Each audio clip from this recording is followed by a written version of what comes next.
Well, welcome to class, everyone. Glad you're all back for our entrepreneurial leadership course. We're going to do meditation again this morning. So let's get in our position. Everybody kick off your shoes. Get your feet flat on the ground. In fact, let's start different today. Let's stand today. Everybody stand up to start. Okay? Believe it or not, this is a class of executive MBA participants. It's 9 a.m. on a Thursday morning at INSEAD's Asia campus in Singapore.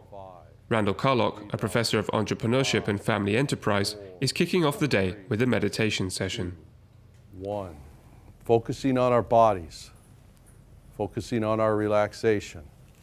Now roll our shoulders the other way. Okay, stop a moment and just breathe. Professor Carlock leads the class through some Pilates movements and some deep breathing exercise to center the thoughts of the participants. Let's lift our arms up over our head, making a prayer and pulling our hands down.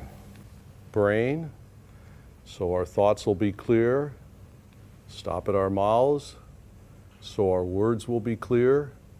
Stop at our heart, so we'll think clearly of others. Coming from all over the world, the students are here for only 10 days as part of their program. They're away from the office, but by no means unplugged. Their phones are buzzing and their families wait for them back home. Their schedules are packed while they're here and the pressure is on. Professor Carlock explains that the meditation is designed to center them, to put them in the here and now, and it's a proven technique he uses himself. Before I was a professor, I was a CEO, and I took my company public on the NASDAQ, and that event really changed my life dramatically because I had gone from being a privately held entrepreneurial business to a business with a lot of stakeholders, shareholders, federal regulators, and the level of stress and tension in my life increased dramatically. And I just wasn't prepared for the kind of pressure that being a CEO, chairman of a public company created. So I went to a workshop, an executive workshop at the Menninger Clinic in the United States, and for 3 days we studied how to deal with stress. And one of the tools they taught us was meditation and mindfulness. And so as I became a professor myself and started to do a lot more work with family and family therapy, I realized what a powerful tool this was. So it came not from my academic background first, but from my actual work as a CEO. While many executives are skeptical of the benefits of meditation, trying to put most of their focus on learning management techniques so they can move up the corporate ladder faster, those exposed to meditation are finding clarity in their decisions, better awareness of those around them, and are learning more about themselves.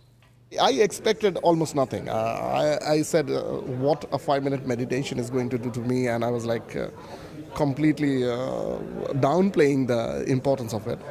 And the first time I did it, in a way, I liked it.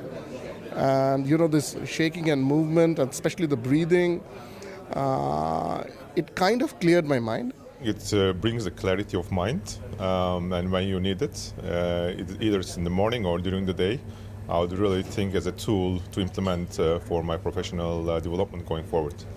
If I look at my life, I'm always running around. I've got 1,000 balls up in the air at any point in time, being a mom, studying, looking after a team, so it's always rushed.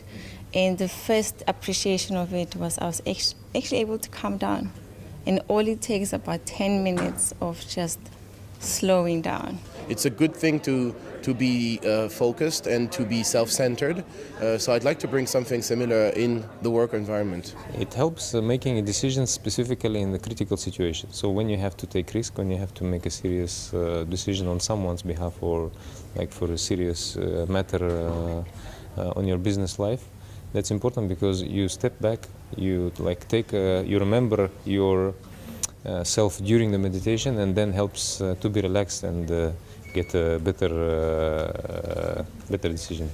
I've used it sometimes before in my teams as well, that we've taken some time out, we've gone back, stepped away,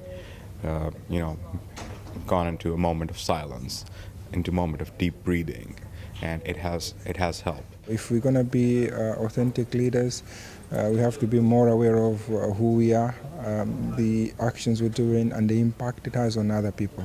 it's just a part of the evolution of management thinking. You know, at the turn of the century, we had scientific management, and we improved efficiency of businesses, and everything was about efficiency. We didn't really even look at people. We were thinking more as engineers. Then after World War II, we had the whole human dimension, the social dimension, where we started to think about how does the human interact in business. And I see the 21st century as self-management. Peter Drucker talked about this.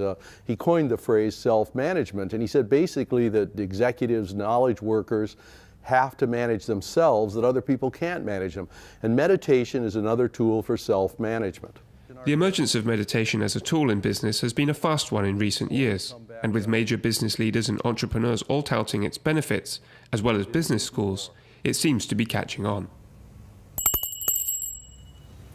Let's come back to the classroom. We're back in class, centered and ready to go. Let's talk about values. Your question,